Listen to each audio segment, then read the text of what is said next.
안녕하세요. 김민석입니다. 1월 15일입니다. 오늘 아침에는 상당히 추웠는데 오후 되니까 조금 날이 풀린 것 같습니다. 오늘 새벽부터 그 잠 못 주무신 분들이 많으실 것 같은데요. 다들 건강 잘 유지하셨으면 좋겠습니다.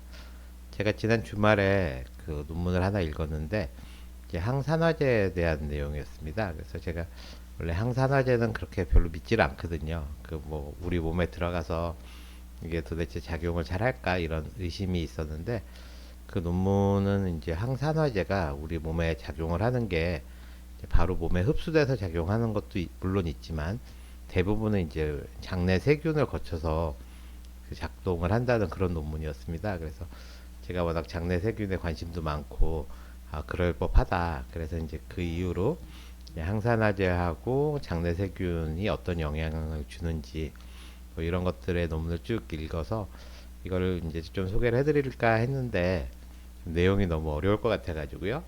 일단 그 장내 세균에 대한 얘기를 먼저 좀 하고 하나하나 앞으로 풀어드리는 게 낫겠다 싶어서요. 오랜만에 이제 장내 세균에 대한 그런 복습을 해보도록 하겠습니다. 예, 장내 세균 연구는 한 2006년도부터 시작이 됐거든요. 그러니까 벌써 한 20년 정도 됐습니다. 제가 강의를 제일 많이 한 게 아마 장내 세균인 것 같은데 이제 최근에는 장내 세균보다는 운동 강의를 조금 더 많이 하는 것 같습니다. 그래서 지난 20년 동안 이제 장내 세균 연구를 하면서 밝혀진 것들 한번 쭉 간략하게 한번 알아보겠습니다. 그래서 장내 세균이 건강에 미치는 영향은 크게 이제 7가지를 들 수가 있는데요. 첫 번째가 소화 및 영양 흡수, 두 번째가 면역, 세 번째가 정신 건강, 네 번째가 대사, 다섯 번째가 자가 면역 질환이나 염증성 질환, 여섯 번째가 이제 장으로부터 오는 감염을 방어하는 것, 일곱 번째가 암입니다. 하나하나 살펴보면요. 예, 소화 및 영양 흡수는 우리가 먹은 것 중에 이제 섬유질이라는 거는 우리 몸에 있는 효소로는 분해를 못 하거든요. 근데 장 속에 있는 장내 세균들이 이런 소화 효소를 분비를 해서 그 섬유질을 분해합니다. 또는 뭐 복합 탄수화물이라는 거 있죠. 그것도 역시 섬유질입니다. 그래서 이제 소화 효소가 그걸 분비해서 우리가 흡수할 수 있는 형태로 만들면 우리가 그걸 이용할 수가 있는 거고요. 이렇게 섬유질이 장내 세균이 분비하는 소화 효소에 의해서 분해가 되면 대부분 이 짧은 사슬 지방산, 숏 체인 패티 애시드라는 걸 만듭니다. 이제 부티르산, 아세트산, 프로피온산 같은 게 이제 대표적인데요. 이런 것들이 장벽을 강화하고 염증을 억제하는, 그러니까 장내 세균이 우리 몸에 좋은 영향을 주는 그런 핵심 성분들이라는 거죠. 세 번째로는 영양소 합성. 그래서 비타민 B에 해당하는 게 굉장히 많잖아요. 그래서 그 비타민 B 컴플렉스 또는 비타민 B군이라고 하는데요. 이거를 장내 세균이 만들어주고 또 비타민 K도 만들어줍니다. 또 미네랄 흡수를 도와주는 그런 역할들을 한다 거고요. 두 번째가 이제 면역이죠. 면역 체계를 조절하는데 우리 몸에는 크게 선천 면역하고 적응 면역이라는 게 있습니다. 그래서 선천 면역은 하등 동물들도 가지고 있는 그런 면역이고 적응 면역은 우리 고등 동물이 가지고 있는 면역인데요. 그래서 적응 면역에 해당하는 게 우리 백신을 맞는다든지 또는 T셀, B셀 뭐 이런 것들인데 그런 면역 반응을 조절하는 역할을 장내 세균이 해주고 장벽을 보호합니다. 그래서 장벽이 그 장을 싸고 있는 세포들이 한 층으로 돼 있거든요. 그것들이 이제 서로 옆에 이렇게 딱 스크럼을 짜고 있는 걸 우리가 밀착 연결, 타이트 정션이라 그럽니다. 그래서 이렇게 세포하고 세포 사이가 이렇게 딱딱딱딱 밀착되어 있어서 그 사이로 뭐가 새지 않게. 근데 이런 연결을 강화하기 때문에 유해 물질이 우리 몸 안으로 침투하는 걸 방해를 하고요. 염증 반응을 조절을 합니다. 대부분 이제 염증을 억제하거든요. 그래서 장 속에 염증이 많이 생기는 질환이 크게 두 가지가 있습니다. 하나는 크론병, 하나는 궤양성 대장염인데 장내 세균이 튼튼하면 이런 것들이 잘 발생하지 않는다. 이렇게 알려져 있고요. 그다음에 이제 지난 10년간 많이 그 각광받는 게 정신건강 및 뇌 장축이라는 겁니다. 뇌하고 장 사이에 어떤 엑시스가 있다는 거죠. 그래서 장내 세균이 하는 일 중에 아주 중요한 게 신경 전달 물질이라는 걸 생성합니다. 그래서 신경 전달 물질 중에 특히 세로토닌, 행복 호르몬이라고 하는 거고 이게 적으면 이제 우울증이 생기는 거거든요. 그래서 장내 세균이 충분하면 우울증에 잘 걸리지 않는다는 거고요.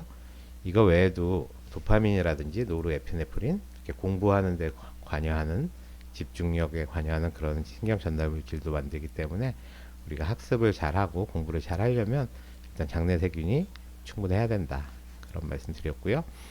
뇌하고 장이 서로 연결이 돼 있거든요. 이게 주로 미주신경이라는 신경을 통해서 연결이 되는데 뇌에서 장으로도 신호를 주고 장에서 뇌로도 그 신호를 주는데 여기에 이제 장내 세균이 중요한 역할을 하고 그렇기 때문에 스트레스, 불안, 우울증 이런 것들에 영향을 준다. 그래서 이 공황장애라든지 뭐 이런 불안증 또는 스트레스 이런 것들도 장내 세균이 좀 풍부하신 분들은 좀 같은 사건을 겪어도 스트레스를 좀 덜 받고 덜 불안한데 장내 세균이 이제 부족하신 분들은 이제 스트레스에 취약하고 불안도 잘 느낀다 이런 거고요.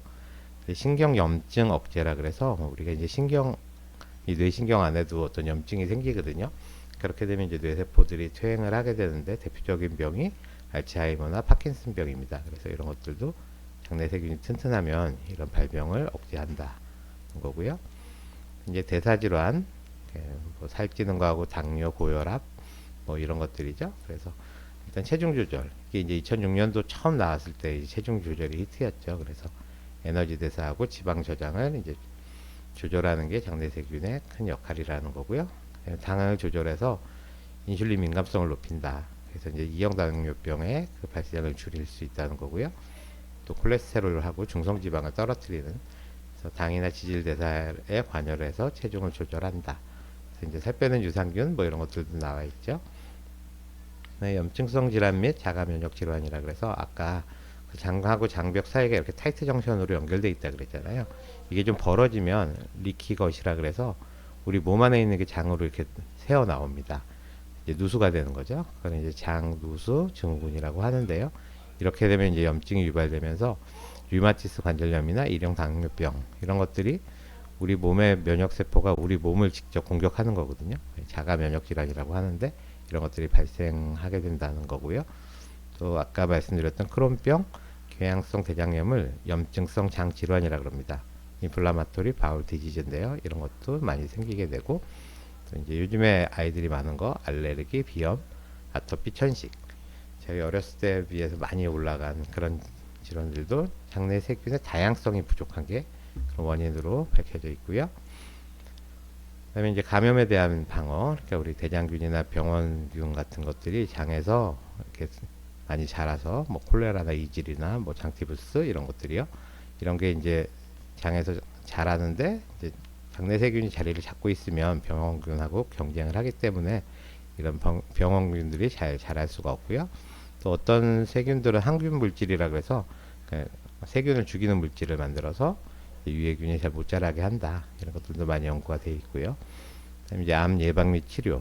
그래서 이제 암 환자분들 이제 그린필드로 많이 드시잖아요. 이제 그 채식 위주로 그렇게 하는 것들이 다 섬유질을 많이 섭취해서 암 장내 세균이 많이 늘어나서 암 예방이나 치료에 도움이 되리라고 생각하고 그렇게 드시는 건데요.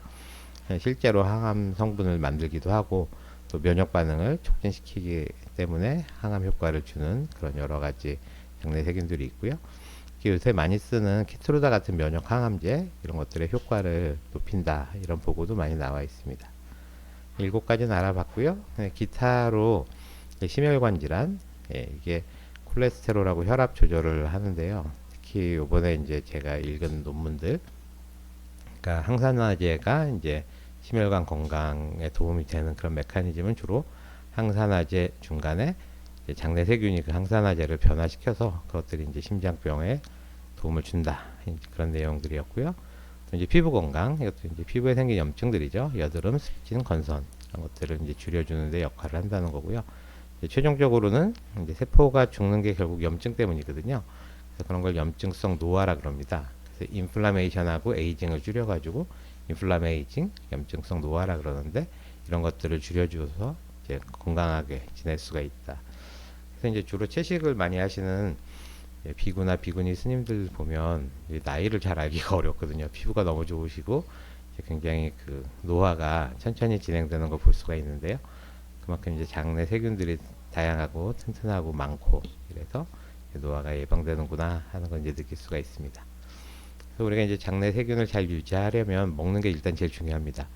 그래서 균형 잡힌 식단이고 특히 이제 섬유질이 많은 과일, 야채, 해조류, 버섯 뭐 이런 것들 많이 드시면 좋고, 곡물도 이제 그냥 일반 쌀보다는 현미 또는 통곡류라고 하는 것들, 또 이제 요즘에 섬유질이 많은 여러 가지 콩들도 많죠. 뭐 그런 것들 퀴노아라든지 또는 뭐 렌틸콩 같은 거 이런 거 다 좋습니다. 이제 발효 음식을 많이 먹으라는 거고요. 발효 음식에는 이미 그 안에 이제 세균들도 들어있고 세균들이 만들어낸 여러 가지 발효 산물들이 있어서 그 쇼체인 패티 엑시드라고 하는 것들, 아까 말하는 것들이 발효 식품 안에 많이 들어있거든요. 그래서 그런 것들이 바로 이제 몸에 좋은 역할을 할 수가 있고, 이제 스트레스 관리가 되게 중요합니다. 그래서 이제 장하고 뇌가 서로 연결이 돼 있거든요. 그래서 스트레스를 받으면 우리 장에 붙어 있는 그 장내 세균들도 같이 영향을 받아서 숫자가 줄거든요. 그래서 스트레스를 받으면 장내 세균이 영향을 받고, 또 장내 세균이 적으면 스트레스를 또 받고, 이렇게 서로 이제 악순환이 되지 않도록 스트레스도 끊고 장내 세균도 좀 많이 그렇게 되도록 하는 게 좋을 것 같고요. 마지막으로 이제 프리바이오틱스, 프로바이오틱스, 신바이오틱스라는 게 있는데, 이건 이제 섬유질 제품들입니다. 기본적으로 장내 세균을 잘 키우게 하는 먹잇감이 되는 거고요. 이제 프로바이오틱스는 뭐 유산균 같은 것들, 우리 몸에 유익균으로 알려져 있는 그런 균을 직접 먹는 거고요. 신바이오틱스는 이제 프로바이오틱스하고 프리바이오틱스가 섞여 있는 거. 이런 것들이 이제 필요하면 좀 드시는 것도 이제 고려해 보시는 게 좋겠습니다. 오늘은 그래서 이제 장내 세균에 대해서 좀 말씀을 드렸는데요. 틈나는 대로 장내 세균의 최신 연구 동향에 대해서 또 하나하나 이렇게 말씀드리도록 하겠습니다. 2025년도에는 좀 장내 세균이 튼튼한 또 다양하고 많은 그런 한 해가 되시기를 기원합니다. 감사합니다.